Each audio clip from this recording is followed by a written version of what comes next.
Hello guys, हम लोग देखने वाले हैं आज के व्हाट इज़ नेगोशिएबल इंस्ट्रूमेंट। ये पहला लेक्चर है। हम लोग इसकी पूरी सीरीज बनाएंगे। पूरा का पूरा नेगोशिएबल इंस्ट्रूमेंट एक्ट हम लोग पढ़ने वाले हैं। तो इसमें हम लोग जो पहला लेक्चर देखने वाले हैं ये है what is negotiable instrument.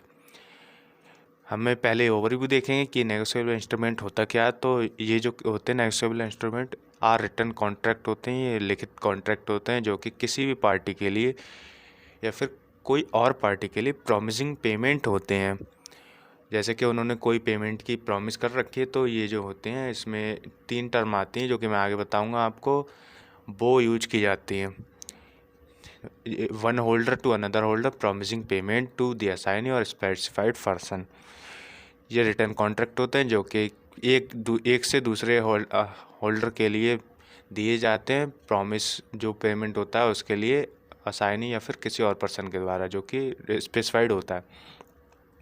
These transferable documents are signed and can be used by the final holder।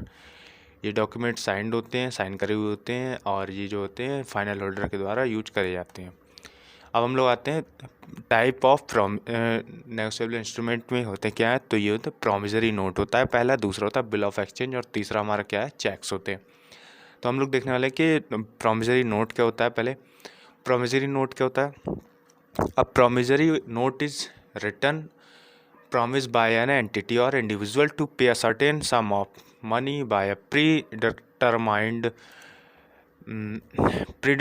sum of money by a predetermined date showing the amount owed, interest rate and payment date। Promissory note जो होते हैं लिखित होते हैं जो कि promised किए जाते हैं किसी इंडिविजुअल के द्वारा या एंटिटी के द्वारा। को जो भी अमाउंट पे करना होता है उन्हें निश्चित वो किसी डेट पे पे करना होता है, उसके लिए पे दिए जाते हैं और इसे प्रॉमिसरी नोट कहते हैं। इसके लिए एग्जांपल है, फॉर इंस्टेंट यदि ए जो है बी को कैश में पे नहीं कर सकता तो क्या करता है कि प्रॉमिसरी नोट दे सकता है जो कि सेलर की इच्छा पर ही निर्भर करेगा कि वो इसको एक्सेप्ट करेगा या नहीं करेगा। ऐसा नहीं कि ये अपनी मर्जी से ही कर लेगा, ऐसा नहीं होगा। अब बिल ऑफ एक्सचेंज हम लोग देखेंगे। तो बिल ऑफ एक्सचेंज क्या है। Bill of exchange legally binding document होते हैं जो कि पार्टीज़ को पेमेंट करने के लिए डिटरमाइन किए जाते हैं।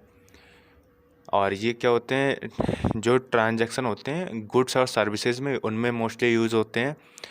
और ये क्या करते हैं कि पेयर इसको साइन करके रखता है और ये मोस्टली इंस्टीट्यूशंस, फाइनेंशियल बैंक्स वगैरह यूज करते हैं। बड़ा लोन उठाते हैं तब ये करते हैं ये चीज़ें। Bill of exchange promissory note की तरह एक्ट करता है इंटरनेशनल ट्रेड में, और जो कि बैंक के साथ में एज अ गारंटर की तरह भी एक्ट करता है और ये रिस्क को कम करता है ट्रांजैक्शन के। हम लोग देखने वाले अब चेक क्या होते हैं। तो चेक होते हैं ये भी रिटर्न इंस्ट्रूमेंट होता है। क्या होता है, unconditional order to a banker के लिए अनकंडीशनल ऑर्डर होता है जो कि उसको करना ही है। पेमेंट ऑन डिमांड जब करी जाती पेमेंट की तो वो करते हैं, वो लोग फॉलो करते हैं और किसी स्पेसिफाइड रेसिपेंट्स के द्वारा। जैसे कि फॉर एग्जांपल ए को बी से पैसे चाहिए। बी कहता है कि मेरे पास पैसे नहीं कैश में, मैं तुमको चेक काट के देता हूँ। चेक तुम क्या करोगे कि बैंक में जमा कर देना, दे देना और बैंक वाले आपको पैसे दे देंगे। तो ए चेक काट के देता है और बैंक में जाता है बी बैंक में चेक जमा करता है। अगर वो बैंक सेम बैंक का है उसकी बैंक का तो वो क्या है, उस तुरंत की तुरंत या फिर एक दिन में ही आ जाएंगे पैसे अकाउंट में। और अगर नहीं है तो क्या होगा, 3 दिन में आएंगे। और ऐसा नहीं करता है तो क्या करता है कि डायरेक्ट अगर बैंक का है तो क्या करता है, वो सेम बैंक का तो वो कैश ही दे देता है मोस्टली।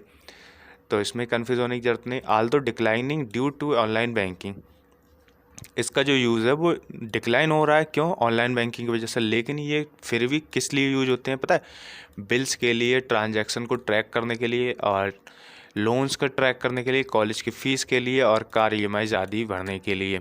ये चीज़ें वो यूज होती हैं, क्या, चेक होता है। और ये थोड़ा बहुत टाइम तो लेता ही, वो तो सभी को पता है हमें।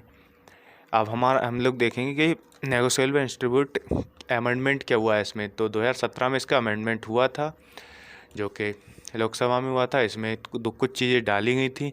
क्या थी? ये प्रॉमिसरी नोट्स को और बिल ऑफ एक्सचेंज को, चेक को डिफाइन करता है। वो तो सभी वो उसमें ही कह रहा था पहले भी, लेकिन पेनल्टीज़ जो हैं डिसऑनर ऑफ चेक या फिर ये जो भी चीज़ें हैं उसके लिए अदर वायलेशन होते हैं तो क्या करता है, किसी इंडिविजुअल को 10,000 रुपये पे करने पड़ेंगे और इंटरेस्ट करना पड़ेगा पे 6 से 9% dishonour for check.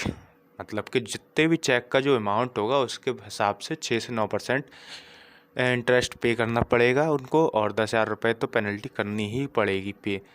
Bill also allows the court to order interim compensation. Bill ने अलाउ किया है कि कोर्ट को अंतरिम कंपनसेशन दे दें। किसके लिए? जो भी व्यक्ति है जिसके लिए चेक बाउंस हुआ है उसके लिए। और ये जो है 20% से ज़्यादा चेक वैल्यू से नहीं होना चाहिए, जिससे कि उसका काम चल जाए व्यक्ति का। ये चीज़ है। तो इतना ही था हमारा लेक्चर। अगली वीडियो मिलते हैं, उसके तब तक के लिए धन्यवाद। Thank you.